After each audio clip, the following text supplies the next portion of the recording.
Today we're going to talk about the MACD indicator, and I'm going to break this thing down completely. No fluff, no shortcuts. We're going from absolute basics to actually using it in real trades. So look, I've been trading for years now, and the MACD is one of those indicators that I kept hearing about when I started out. Everyone mentioned it, but nobody really explained what's actually happening under the hood. They just say, oh, when the lines cross, you buy or whatever, and that's not good enough, right? You need to understand what you're looking at if you want to make real money in the markets. All right, let's start with what MACD even stands for. It's moving average convergence divergence. I know, sounds complicated, but stay with me because it's actually pretty logical once you see how it works. The whole idea behind MACD comes from moving averages. You probably know what a moving average is. It's just the average price over a certain number of periods. Like if you're looking at a 12-day moving average, you add up the closing prices for the last 12 days and divide by 12. Pretty straightforward. But here's the thing, moving averages lag behind price. That's their nature. They're showing you what already happened. So what the MACD does is it tries to be a bit more responsive, a bit quicker to catch momentum shifts, and it does this by comparing two moving averages of different speeds. The MACD uses exponential moving averages, not simple ones. The difference matters. An exponential moving average gives more weight to recent prices. So if something happened yesterday, it counts more than what happened 10 days ago. This makes the EMA more sensitive to new price action compared to a simple moving average where every day counts the same. Now, the standard MACD calculation uses three numbers. You'll see these everywhere, 12, 26, and 9. Let me explain what each one does. The 12 is your fast EMA. It's calculated using the last 12 periods. Could be 12 days on a daily chart, 12 hours on an hourly chart, whatever time frame you're trading. The 26 is your slow EMA. Same deal, just using 26 periods instead of 12. The MACD line itself is the difference between these two. You literally just subtract the 26 EMA from the 12 EMA. That's it. When you see that main line moving around on the MACD indicator, that's what it is. The distance between a fast moving average and a slow moving average. Think about what this means for a second. When price is trending up strongly, that 12 period EMA is going to be way above the 26 period EMA, right? Because recent prices are higher, so the MACD line shoots up positive. When price is dropping, the 12 EMA falls below the 26 EMA and your MACD line goes negative. But we're not done yet. There's another component called the signal line. This is a 9-period EMA of the MACD line itself. Yeah, it's a moving average of a moving average, so it smooths out the MACD line and moves even slower than the MACD line does. The signal line is super important because most MACD trading signals come from watching how the MACD line interacts with this signal line, and then you've got the histogram. You've definitely seen this if you've looked at MACD before. It's those bars that go up and down from the zero line. The histogram is just the difference between the MACD line and the signal line. When the MACD is above the signal line, you get positive bars. When it's below, you get negative bars. The histogram basically shows you the momentum behind the momentum, if that makes sense. So, to recap the components, you've got the MACD line, which is the 12 EMA minus the 26 EMA. You've got the signal line, which is a 9 EMA of the MACD line. And you've got the histogram, which is the MACD line minus the signal line, three pieces working together. Now, let's talk about what you actually do with this information. How do you read the MACD and make trading decisions? The most common signal people talk about is the crossover. When the MACD line crosses above the signal line, that's considered bullish. It means momentum is shifting upward. When the MACD line crosses below the signal line, that's bearish. Momentum is shifting down. These crossovers happen before the actual trend change shows up clearly on the price chart. That's the whole point of momentum indicators. They're trying to give you advance warning. But here's where a lot of beginners mess up. They see a crossover and they just jump in immediately, and then they get whipsawed because the crossover was weak or it happened during choppy sideways action. You can't just blindly follow crossovers. You need to look at where the crossover happens. Is it happening above the zero line or below it? This matters a lot. When the entire MACD is above zero, it means the 12 EMA is above the 26 EMA, which generally means you're in an uptrend. So a bullish crossover above the zero line line is stronger than one below the zero line. You're getting a momentum push in the direction of the existing trend. Same thing in reverse. A bearish crossover below the zero line is stronger because it's confirming downward momentum in a downtrend. Crossovers that happen near the zero line or right as you're crossing the zero line, those can be trickier. Sometimes they work great because you're catching the trend right as it shifts. Other times they fail because the market's just chopping around. Another thing to watch is divergence. This is honestly one of my favorite ways to use MACD. Divergence is when price and the indicator are telling you different stories. Say price is making higher highs, climbing up, looking strong, but your MACD is making lower highs. That's bearish divergence. It's telling you that even though price is going up, the momentum behind those moves is getting weaker. It's a warning sign that the uptrend might be running out of steam. Or flip it around, price makes lower lows, looks like it's falling apart, but MACD makes higher lows. That's bullish divergence. Momentum is actually improving even though price hasn't turned around yet. Often this happens right before a reversal. Divergence doesn't give you precise entry timing like a crossover does, but it gives you context. It tells you to be cautious or to start looking for opportunities in a certain direction.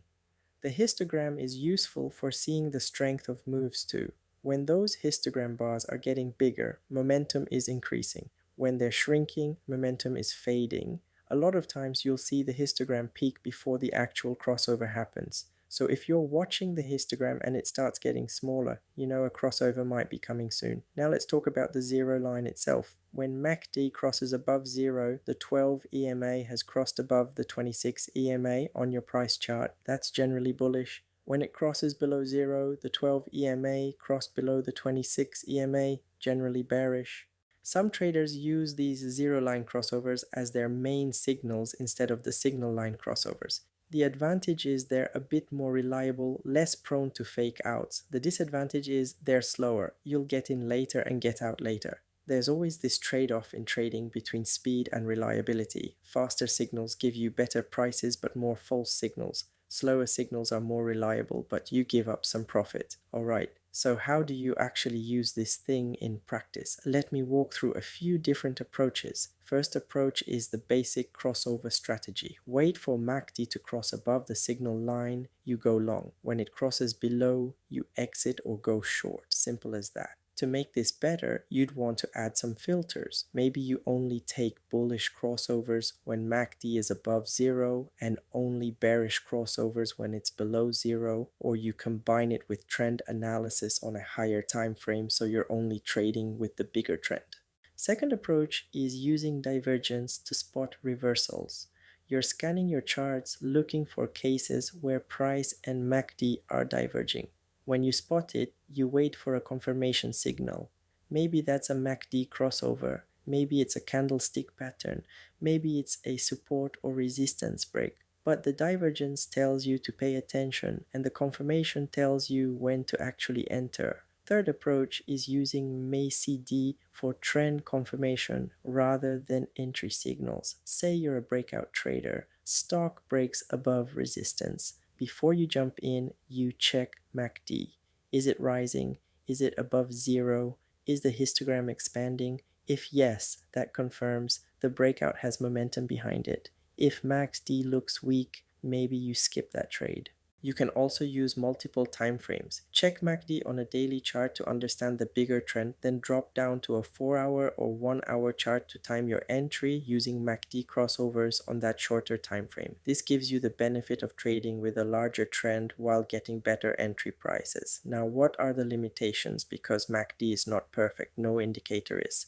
The big one is that MACD lags. It's based on moving averages, which are based on past prices. In a really fast market, you're going to be late. By the time MACD gives you a signal, a chunk of the move might already be done. It also struggles in choppy sideways markets. You'll get a bunch of crossovers that don't lead anywhere. You enter on what looks like a good signal and then price just chops around and stops you out. This happens with most momentum indicators, not just MACD. And because MACD is so popular, a lot of people are watching the same signals. Sometimes this creates self-fulfilling prophecies, which is good. but other times it means everyone's entering at the same spot, and that's where the move fails because there's nobody left to push it further. One thing you might want to experiment with is changing those default settings. Remember the 12, 26, 9? Those were chosen decades ago. They work pretty well for a lot of situations, but they're not magic. If you're trading really short term on like a 5-minute chart, you might want faster settings, maybe 5, 13, 5, or something like that. If you're investing longer term on weekly charts, you might want slower settings to reduce noise. Just be careful about over optimizing. Don't go crazy testing 100 different combinations until you find the one that worked perfectly on past data. That's curve fitting and it won't hold up in live trading. The best way to use MACD, in my opinion, is as one piece of your overall system. Don't rely on it alone. Use it alongside price action, support, and resistance. Maybe another indicator that measures something different like volume or volatility. For example, you might use MACD for directional bias and momentum confirmation, but use price action and key levels for your actual entry and exit points.